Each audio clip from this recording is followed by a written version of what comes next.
அனைவருக்குமே வணக்கம். சற்று முன் கிடைத்திருக்கக்கூடிய ஒரு மிக மிக முக்கியமான செய்தி ஒன்று வெளியாகியுள்ளது. சற்று முன் நயனசேகர் கொடுத்த வாக்குமூலம், உதயநிதிக்கு 30 ஆண்டு சிறை தண்டனை விதித்த நீதிமன்றம், இது மாதிரி செய்திகள் வெளியாயிருக்கு.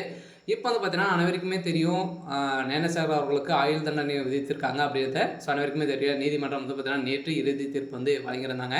ஸோ இதை தொடர்ந்து தான் இப்போ நீதிமன்றம் பார்த்தீங்கன்னா அது நீதிமன்றத்தில் திடீர்னு பார்த்தீங்கன்னா நயனசேகர் அவர்கள் அந்தர்பல்ட் அடித்து, ஸோ உதயநிதி தானே அந்த சார் அப்படின்ற மாதிரி இவர் பார்த்தீங்கன்னா ஓப்பனாகவே வாக்குமூலம் கொடுத்த சம்பவம் பெரும் பரபரப்பை ஏற்படுத்தியிருந்தது. ஸோ இதெல்லாம் பார்த்தீங்கன்னா நீதிமன்றத்தில் ஒரு மணி நேரத்துக்கு பார்த்தீங்கன்னா பெரும் அதிர்ச்சியும் பெரும் கலவரங்களாகவே மாறி இருந்தது.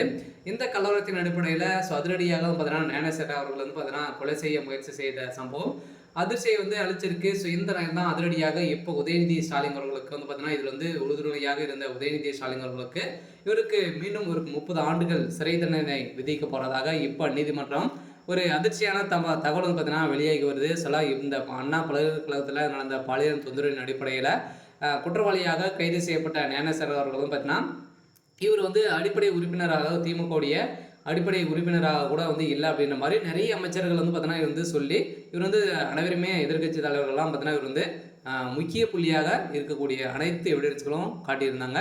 ஸோ இதை தொடர்ந்து இந்த அண்ணா பல்கலைக்கழகத்தில் நடந்த மாணவி கொடுத்த வாக்குமூலத்தின் அடிப்படையில் தான் இப்போ அதிரடியாக நயனசேகர் அவர்கள் பார்த்தீங்கன்னா சொல்லிவிடுவது மட்டும் தான். அனைத்துமே உதயநிதி ஸ்டாலின் அவர்கள் செய்த அனைத்து சம்பவங்களுமே பார்த்தீங்கன்னா ஒரு மாணவி இப்போ நீதிமன்றத்தில் ஆஜராகி அவர் கொடுத்த வாக்குமூலத்தின் அடிப்படையிலும் அதே மாதிரி தகுந்த எவிடன்ஸ் கொடுத்துருக்கக்கூடிய நிலையில் தான் இப்போ உதயநிதிக்கு பக்கம் பார்த்தீங்கன்னா இந்த வழக்கு திரும்பி இருக்கு. செய்யலாம் இந்த பாலியல் வழக்கின் அடிப்படையில் இப்போ அதிரடியாக செந்தில் பாலாஜி அவர்களும் சிக்கியிருக்காரு. அதே மாதிரி பார்த்தீங்கன்னா உதயநிதி ஸ்டாலின் அவர்களும்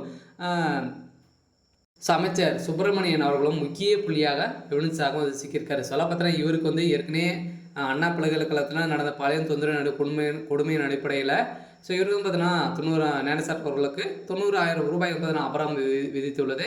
அதே மாதிரி குறைந்தபட்சம் அவருக்கு பார்த்தீங்கன்னா மகளிர் ஆணையம் 30 ஆண்டுகள் சிறை தண்டனை அனுபவிக்க வேண்டும் என்று அதற்கு பிறகே அவரது விடுதலை குறித்து பேசுவோம் அப்படின்றத மகளிர் நீதிமன்றம் பார்த்தீங்கன்னா தீர்ப்பளித்திருக்காங்க.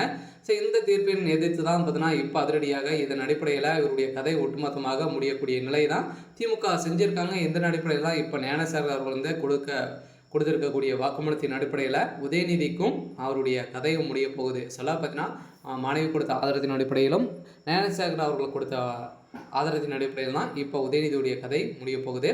ஸோ இருந்தாலும் என்ன நடக்க போகுது அப்படின்றத வெயிட் பண்ணி பார்க்கலாம். ஸோ இது மாதிரி செய்திகளை தெரிஞ்சுக்கணும் அப்படின்னா மறக்காமல் நம்மளுடைய சேனலை சப்ஸ்கிரைப் பண்ணி சப்போர்ட் பண்ணுங்கள். தேங்க்யூ.